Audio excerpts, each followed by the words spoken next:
In this 25th anniversary year of September 11th, the Tunnel to Towers Foundation continues to honor America's heroes. Heroes like Fire Lieutenant Michael Wells, who was inspired by 9/11 to serve his community. After 14 dedicated years of service, he lost his battle with occupational cancer, leaving behind his wife, Katie, and their 3 children. Tunnel to Towers honored Lieutenant Wells by paying off the family's mortgage in recognition of his sacrifices. Donate $11 monthly and amplify your impact with a car or land donation. Go to T2T.org. Listen, all you New Yorkers. Excuse me, taxi. Okay, man, we're looking around. This is the 77 WABC minicast. Reverend, someone had suggested to me that we have on this next guest. He's in a very, very unique position. He's the president of Assumption University, a Catholic school. President Greg Weiner is Jewish. Now, in all my years, I've never come across a Jewish president of a Catholic university. So I was very intrigued, and I mentioned it to you and said, well, let's have him on. So, President Weiner, nice to have you with us. It's a pleasure to be with you. Welcome. Where do we begin? Where do we begin with the conversation? Well, I asked him a question you've been asked by everyone, but I don't want to be an exception. What is a Jewish guy doing as president of a Catholic university? Well, that's what my mother wants to know. I actually think there are quite a few compatibilities. Obviously, some very fundamental religious differences, but in the educational traditions, the belief in learning for the sake of learning, for the joy of learning, for the love of learning, that's happening. That's a wonderful Jewish tradition, and it is happening. It's a flame that's being tended largely at institutions like Assumption now. Does it demand that you know quite a bit about the Catholic faith in order to be president?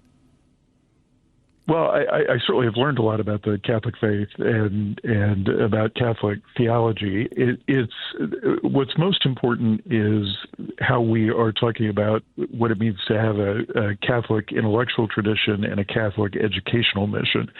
And that I've felt for as long as I've been at Assumption, including on the faculty.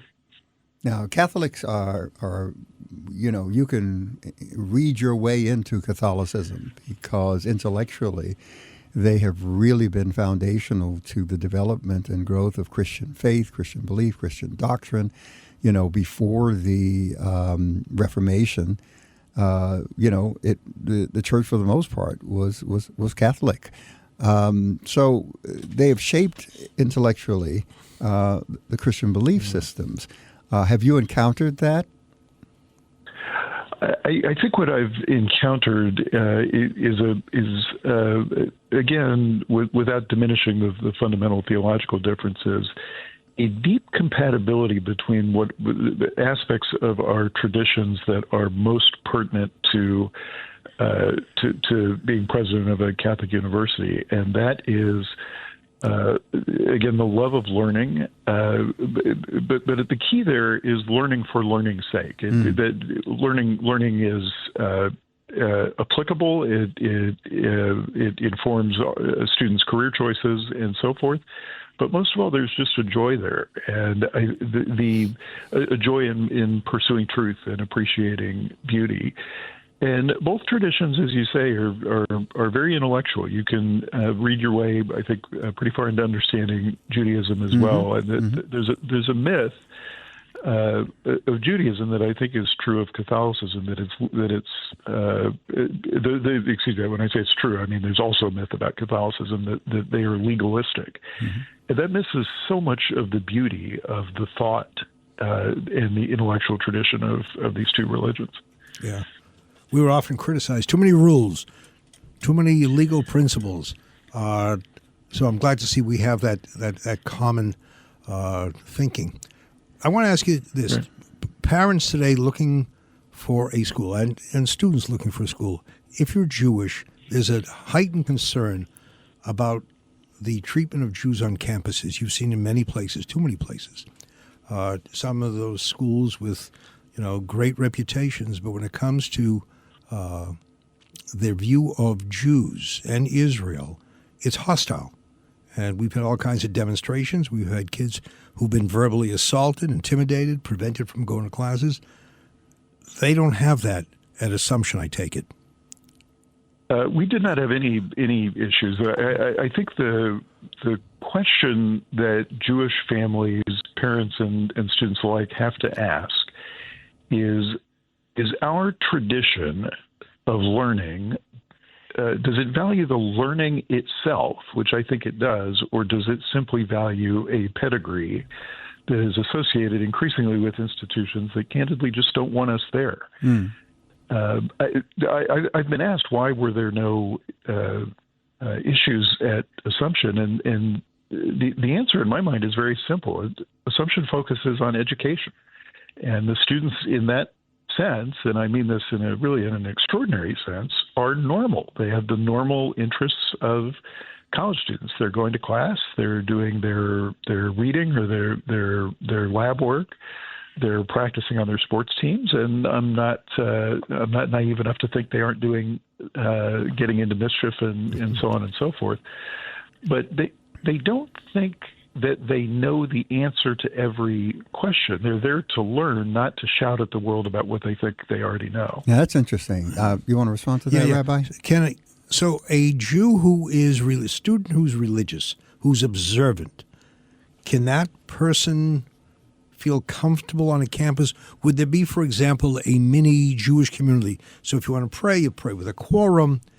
Would you have those kinds of relationships in addition to the non-Jewish relationships? But you feel comfortable when you're with your own in certain settings. Is that available? Kosher food? Take that. Well, that's the question. Are there Jewish students going to the Catholic university? So I can tell you at Assumption there are some. There's a growing number. It's not a huge number.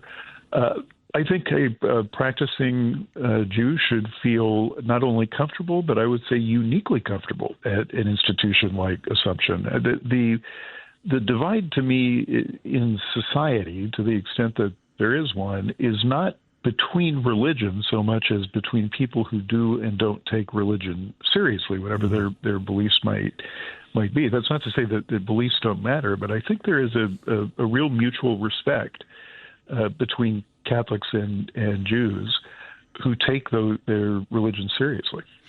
Serious Judaism, serious Christianity. And one of the things we try to advocate is whatever religion you practice, be serious about the religion that you practice. Does the centralization, and maybe you don't even get into doctrinal issues, but does the centralization of intellectual administration, the magisterium, and the whole Catholic system work better for you because it's centralized like that? This was one of the things that was took me a while to learn and to appreciate is the importance of authority and the magisterium in Catholic thought. I am also president of our local synagogue, where, as you know, there is no central authority, and that can everyone is the president. That's why. Well, you said it. I did. But it's just a different way of thinking about authority. We don't teach in the sense of enforcing Catholic doctrine. It's been said that the Catholic universities are where the church does its thinking. So I always say to people who ask me about this issue, a Catholic university is an ideal place to engage with and debate the teachings of the church. Now, I think at a Catholic university, one is obligated, as in other settings, by the way, to do so with respect, to give reasons and listen to the reasons that others give. Mm-hmm. Of course, as an institution, we are part of and subject to the magisterium of the church. So that means institutional decisions certainly abide by church teachings. But a Catholic university is, I think, an ideal place to have debates about the church, as in fact the church has been doing since the founding of the Catholic University in the Middle Ages. So issues like exclusivity, which is common to both Christian and Catholic and Protestant Christianity, exclusivity of faith, that doesn't even come up. That's not a question, correct? By exclusivity of faith, you mean Jesus and the whole doctrine around Christ being essentially the only way of salvation. I see. So look, I feel very comfortable with. I've asked. I've had many conversations with the Assumptionists and very serious Catholics and Catholic clergy. I'm very comfortable with disagreeing about very fundamental religious things. I think when we shy away from those differences, it's a sign of a lack of self-confidence, and I feel quite comfortable with those debates. And it's often the case when I speak to Jewish families that they worry about, is the purpose of a Catholic university to proselytize or to convert my kids? And I say, only half jokingly, I can't get a lot of the Catholic students to go to church. And so the last thing on my list is urging non-Catholic students to observe any particular religious view. What we're interested in is a tradition, and a very venerable tradition of education. One of the things I was thinking when the president spoke is I remember years ago, it was Cardinal O'Connor said at St. Pat's, and it was a mixed audience. He says, I didn't come here to turn Jews into Catholics. I hope I inspire Jews to be better Jews. And I didn't come here to have Catholics become Jews. I want Catholics to be better Catholics. And in listening to the president, it just seems to me when you are in that climate of appreciation for learning, it really motivates you, not just to learn about the other, but to learn, because if you want to respond about difference, you have to know what you stand for. You have to know what your tradition says. So I think it's a great motivator in terms of looking at the depth of your tradition so you can respond accordingly. Mm-hmm. I think that's right. What you're saying reminds me of a colleague in the theology department, now retired, who used to make the point to me that studying a foreign language makes you a better writer in English because you're more attentive to your own language and to issues like syntax and so forth. And I do think the same is true of studying religion. I think it's also important to note that the purpose of a Catholic university is the pursuit of truth and the appreciation of goodness and beauty, and that's wherever those are to be found. Those are to be found in Catholic theology through both faith and reason. But the truth and beauty are present in the gift of a created order, are present in the study of physics, of mathematics, anywhere where truth presents itself. This is Catholic theology in its finest, sir. Absolutely.